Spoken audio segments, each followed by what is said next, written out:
Poppy Playtime is an episodic indie horror game where the story takes place in an abandoned toy factory. It was first released on October 12, 2021 and developed by Mob Games. But what characters from the series are so worrying and unsettling that you'll be happy that they don't actually exist? That's what we're exploring today. Alright, let's do it. Hit at 10, Kissy Missy. Kissy Missy is a toy produced by Playtime Co. Alright, she was created in 1985, a year after Huggy Wuggy's release, and her only appearances so far being in the form of posters in Chapter 1 A Tight Squeeze, and actually showing up in Chapter 2 Flying a Web as a minor character. Kissy is certainly a terrifying creature though, okay? It's like Huggy, her blue counterpart. However, the reason Kissy Missy is at the top of this list is because she doesn't really attack the player, or at least hasn't as of yet. In Chapter 2 she makes a brief appearance and actually ends up helping the player advance within the level. However, it's unclear if this was due to positive intentions or just the fact that without it, Mommy Longlegs wouldn't get to continue her game. Or maybe this is all the prototypes game that we've been playing. In at 9, PJ Pug-a-Pillar. PJ Pug-a-Pillar is a swampable toy produced by Playtime Co. who debuted in Chapter 2 Flying a Web. He resides in the Statues game as its main antagonist. The player must play a game of statues while trying to get to the end of an obstacle course, all while avoiding being caught by PJ Pug-a-Pillar. PJ is a long creature that is a combination of a pug and a caterpillar, which, considering how I have a pug, hurts my soul tremendously. He has several blue and purple segments that make up his body, and all of which are fluffy in appearance. His eyes have large black pupils, and he has a pink muzzle. He also has a blue heart-shaped nose, which is funny, and fluffy ears, multiple pink arms, and purple and blue curved pointy shoes. His tongue is pink, and it's constantly hanging out of his mouth because he's a dog, and his teeth, or canine teeth, are similar to that of a human. It's cursed, kinda like how the original Sonic CGI was. It also seems to be that he has a teardrop pattern below his eyes. In the Chapter 2 trailer though, which is presumed to be his original design, it appears to be just a giant purple centipede caterpillar toy with black eyes and seemingly blue or red antenna, along with a red nose and human-like teeth, which I did point out in a previous video, but they updated him, which is nice because now there's a pug. And it ain't Boogie Bot. According to their digital collectible profile, Boogie Bot is amongst the cutest robots of Playtime Co. The lovable robot's playful and delicate side earned him a spot on the walls of Playtime Co.'s factory for what turned out to be many years after Boogie Bot himself was being produced. Boogie Bot is a small, round green robot with two tank-style treads instead of legs, short arms and stubby black fingers, and a large screen that lights up revealing his face, with two glowing yellow circles for eyes. Other facial features are absent and do not appear because he's a goddamn robot, but when damaged, Boogie Bot's circuits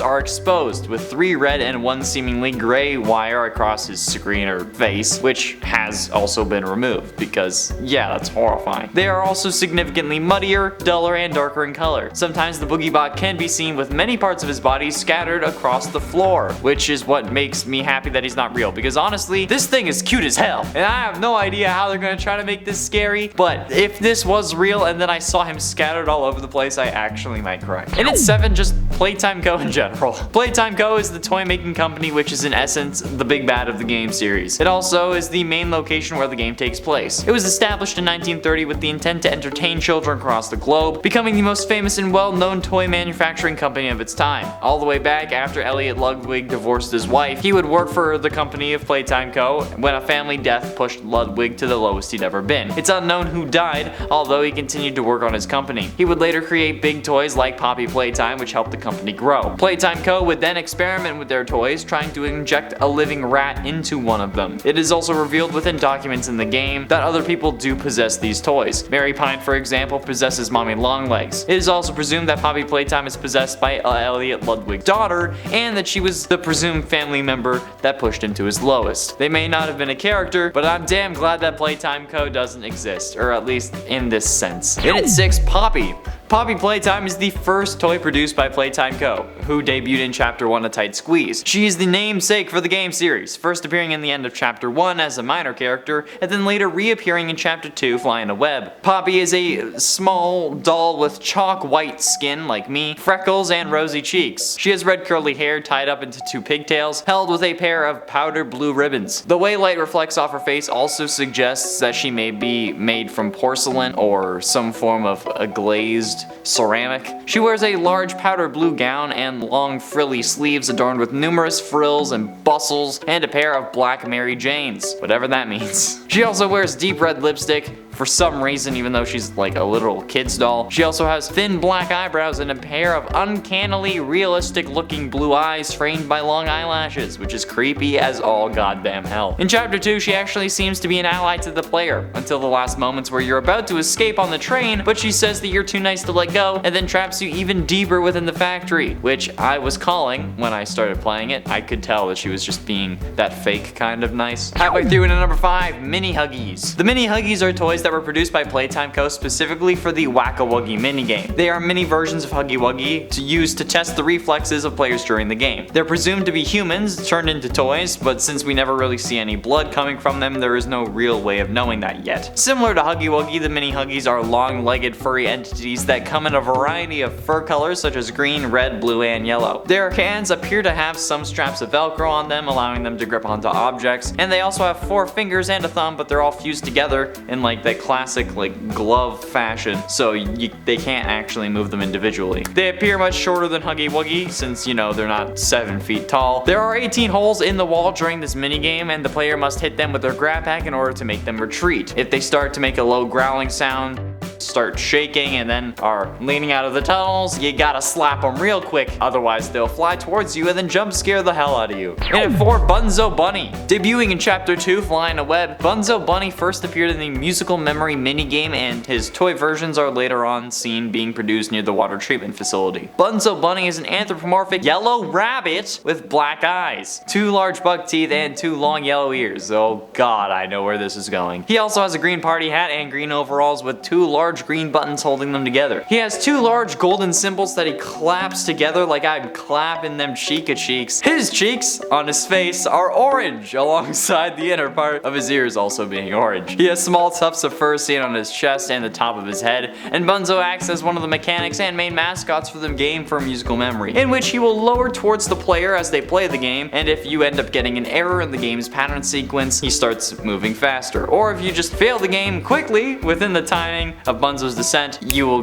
get jump scared, because that's right, he will kill you, apparently, if you don't hit the right buttons. A few minutes after the player leaves the game area, faint thrashing noises as well as the sounds of Bunzo's cymbals can be heard. This implies how Mommy Longlegs kills Bunzo off screen for failing to get rid of the player. If the player ends up returning to the game station near the end of the game, you can actually see Bunzo's corpse, which is terrifying. Getting close to the end in number 3, Bron the Dino. Bron the Dinosaur, or simply known as Bron, is a toy created by Playtime Co and is a dinosaur. I don't really know how else to describe it. Bron appears around the factory in chapter 1 of Tight Squeeze, but his role in the story remains unknown. He makes 2 appearances in the storage facility in chapter 2, along with the cutout that you can find that makes dino puns, and he has 2 duplicates of the monster Bron that don't actually do anything, despite the one that you need to move looking a lot like the one that moves his head in the series trailer. Little is known about Bron, but he is briefly described as hardworking and fully committed to whatever goals he has set upon himself, and he strictly allows himself to only eat 4,000 calories every day. Same. He also likes dinosaur jokes as shown by his voice cutout, but they're just really bad dinosaur jokes. So yes, I'm glad he isn't real, because those jokes are just, they're worse than mine. But ultimately, in at number 2, Huggy Wuggy. As the antagonist of chapter 1, I think we all understand why he's on this list, but he's the mascot of Playtime Co and one of the company's most popular toys. But luckily, he was last seen falling into the abyss of the toy factory at the end of chapter 1. Huggy Wuggy is a tall, slender creature covered in thick, bright blue fur. His arms and legs are also covered in this fur, and he just has several, like, feet worth of legs. It's terrifying. The hands have large Velcro straps on them as well, just like the Mini Huggies, and his feet possess 4 digits, including thumbs, but again, they're all fused together, so he can't move them individually. But he can still chase you, which is terrifying. His torso is stout and disproportionately small in comparison to his long limbs, but again, that's the point. That's what the whole thing is about. That's why he's a toy. On his face are oversized, bright red, cartoonish lips, but when he gets aggressive, or I guess when he gets hungry, he's the same, but with rows of razor-sharp, needle-like teeth like a demented blue furry shark. I'm damn glad that he isn't real,